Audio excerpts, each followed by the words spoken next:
강림하실 때 거룩하게 하시기를 원하노라. 이고 요절은 13절, 3장 13절. 너희 마음을 굳건하게 하시고 우리 주 예수께서 그의 모든 성도와 함께 강림하실 때 하나님 우리 아버지 앞에서 거룩함에 흠이 없게 하시기를 원하노라 입니다. 저자 및 기록 장소와 시기를 보면 저자는 바울과 실라와 디모데라고 나와 있는데 실제적인 저자는 후반부에 보면 그 바울임을 알 수 있습니다. 쓴 장소는 고린도 시위고 쓴 시기는 AD 51년에서 52년 사이입니다. 이 편지의 수신인을 보면 데살로니가 교회라고 1장 1절에 나오는데 실제로는 그 교회 곧 형제와 자매들을 이야기합니다. 그 수신인들은 매우 헬라적인 배경을 가지고 있는데 이들은 우상 숭배와 성적 부도덕에서 살아계시고 참되신 하나님을 섬기는 삶을 살게 된 현지 헬라인들을 말합니다. 역사적 배경으로 두 가지를 살펴보겠는데 하나는 데살로니가 시입니다. BC 315년 마게도냐 장군 카산드로가 이곳을 정복하였는데 자기 아내의 이름을 따서 데살로니가라고 했습니다. 자기 아내는 알렉산더의 의붓 자매였습니다. BC 168년에 로마에 의해서 이곳이 다시 정복되었는데 이곳은 마게도냐의 수도였고 또 항구 도시로서 1세기에 그 인구가 무려 10만 명에 달하는 대도시였습니다. 거주민의 대다수는 헬라 사람들이었는데 이외에도 상당수의 유대인, 로마 사람, 아시아 사람 또 다양한 배경을 가진 동양인들이 함께 살고 있었습니다.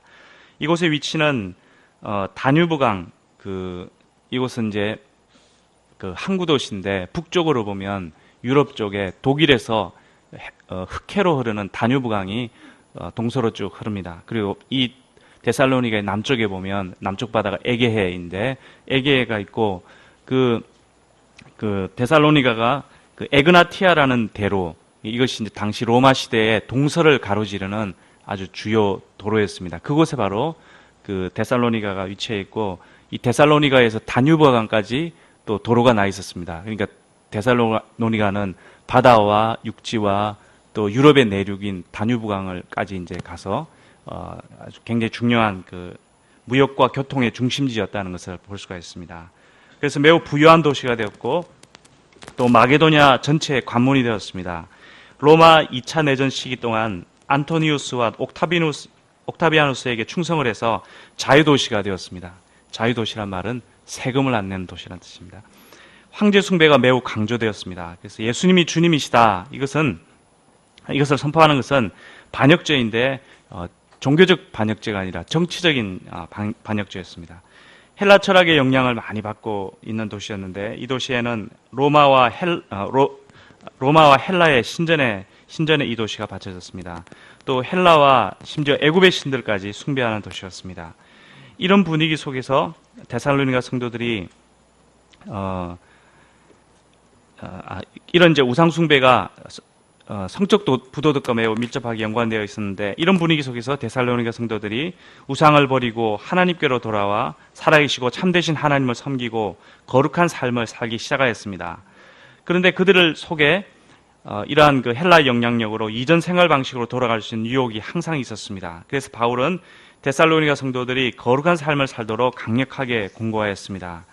두 번째 역사적인 배경으로 데살로니가 교회를 살펴보면 이 교회를 개척할 때 4명의 동력자가 있었습니다. 한 명은 예루살렘 공회 때 실라가 바울의 선교 동력자로 합류했고 그 다음에 루스드라에서 디모데 또 드로아에서 누가가 합류했습니다.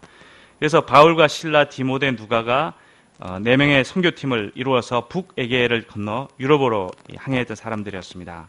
그들이 빌립보에서 성공적으로 선교 사명을 수행한 후 이때가 그 제2차 전도여행 때였습니다. 암비볼리와 아볼로니아를 거쳐서 데살로니가에 이르렀습니다. 사도 바울은 새 안식일에 성경을 가지고 강론했는데 새 안식이란 말은 결국은 3주 동안 머물렀다는 것을 볼 수 있습니다. 뜻을 풀어 예수님의 그리스도의 고난, 또 그리스도의 죽음, 부활, 또 이 예수님이 바로 그리스도다라는 핵심 복음을 증언하였습니다. 짧은 기간 동안 이로 인해서 큰 역사가 일어났는데 사도행전 17장 4절의 기록을 보면 경건한 헬라인의 큰 무리 또 적지 않은 귀부인 이분들이 예수님을 믿게 되었다. 이 귀부인들은 적지 않았지만 굉장히 영향력이 컸을 것 같습니다. 또 유대인들의 이러한 성령의 역사가 일어나자 유대인들이 시기로 박해하게 되었는데 바울은 이내 그 도시에서 추방되게 되었습니다. 또 신자들은 이러한 박해 가운데도 마게도냐와 아가야의 모든 신자들에게, 다른 신자들에게 귀감되었다고 데살로니가서에서 기록하고 있습니다. 서신을 쓰게 된 상황과 목적을 살펴보면 사도 바울이 핍박 중에 갑자기 데살로니가를 떠나게 되었습니다. 그래서 데살로니가 성도들이 심한 박해를 받으며 영적 고아와 같이 남게 되었습니다. 그래서 바울은 또 이제 그 바울이 부재하는 없는 중에 동족 가운데 박해자들이 일어나서 복음 사역을 깎아내리고 또 바울을 모함하였습니다. 그들이 어떤 모함을 하였는가 하는 것이 2장에 나오는데, 바울이 사람들의 인정을 받기 위해 불순한 동기, 속임수, 아첨의 말, 탐심 이러한 것을 가졌다 하고 바울을 고소하였습니다.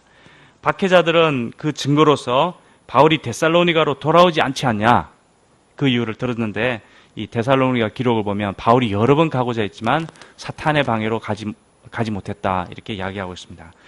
바울은 시험하는 자들이 복음을 전하는 그의 노력을 헛되이 할까 두려워해서 디모데를 보내었습니다. 디모데를 보내가지고 그들의 믿음이 어떤가 살펴보았는데 굉장히 그 놀라운 사실을 발견했습니다. 데살로니가 성도들이 믿음과 사랑을 잘 지키고 소망 가운데 잘 지나고 또 이런 좋은 믿음의 소식을 듣고 큰 위로를 받았습니다.